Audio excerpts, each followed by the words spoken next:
Welcome to America's Policy Podcast. I'm your host, Cassandra Alessio, and this is episode 29.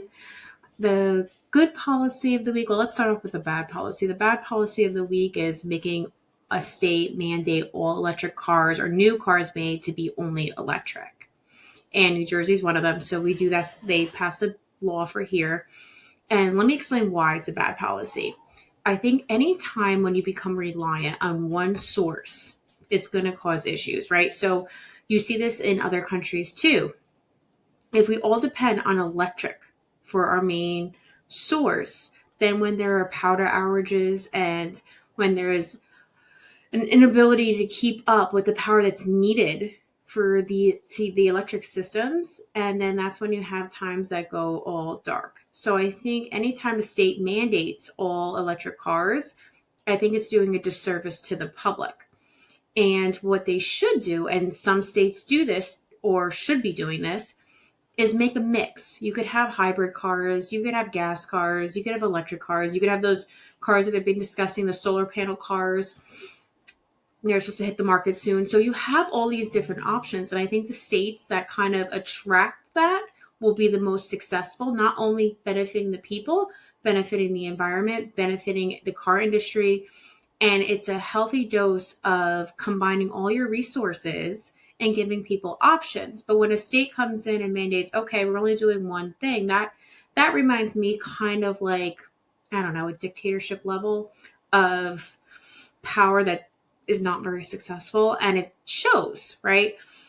And it's also kind of putting everyone in the box that it's actually kind of anti-middle class if you think about it, because if you already have your car, right, whether it's gas or hybrid or even electric, then and you're paying off your car, maybe you're paying it off rather and then leasing.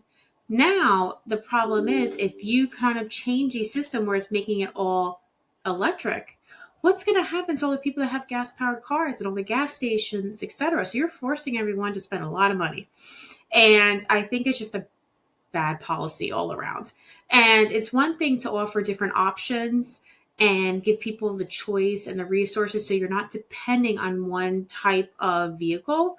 I think it's the best way. And this can go on and on when we discuss how we don't really have a lot of towns in the United States that are walkable or towns where people could stay in their own town. We're a huge car dependent country, and especially New Jersey, we're very, very car dependent. So I think this is kind of probably a really bad policy.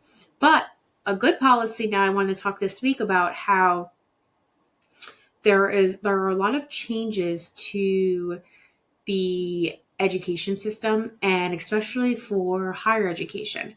And I saw this a few years ago, and it's becoming a little bit more popular, but it's allowing students to finish their degrees a lot faster. So then instead of traditionally having to have a bachelor's and a master's degree for teaching, for example, you can go, and this is not every state, but you can go to get your teaching license in a certain amount of hours, right? And you could do it probably at your local community college, and then you can have the ability to teach. Now, what I like about these new programs is I don't think the traditional 4 to 8 years in education is going to work for the future. So I think these colleges have to adapt.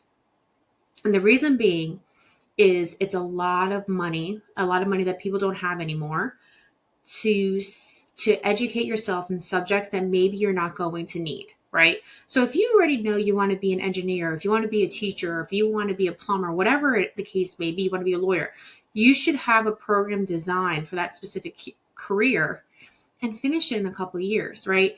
Unless if you're becoming a surgeon or somebody that requires years of education experience and knowledge because you're depending on people's lives, or you're part of building bridges, for example, that kind of makes sense where you need a longer amount of education.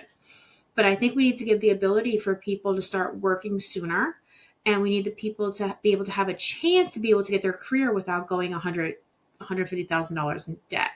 So I like that there's a discussion about this, and I like how some community colleges are honestly taking advantage of this, or taking advantage of how do we get people in the workforce faster, and how do we prepare them to get into the workforce faster. And I think that's a really good policy. And I think that all in all, everyone or every state should work towards developing these programs. And the same thing for traditional universities. They could take advantage of these programs and offer them. I mean, I'm sure there would be a ton of people that if you make it reasonably priced, that maybe want to get their electrical license, or if they want to do their plumbing license, or if they wanted to become an architect, an engineer, or whatever the case may be, or even a nurse, right? Like you could go into a program and have it specifically designed for your career and not have to sit and get an education for 4 years. Now, I know people will argue, well, the idea of colleges is to make you well-rounded. But honestly, that should be part of growing up. I mean, that should be something that if you want to be well-rounded, that's a part of, I guess, high school and then adulthood when you get involved with work with other adults and working in different industries. That should just be a lesson that you learn, right? So I think that's a really good idea to kind of help people get into the workforce faster. People could save up money faster. People don't have to go into debt. And then I think that that would also help with the issue of low birth rates that they're constantly discussing and the economy and everything, because people won't be so dependent on the government. Because if they have the opportunity to work faster and get a decent paying job, that's just going to help them sustain life. Thanks for listening. See you next week.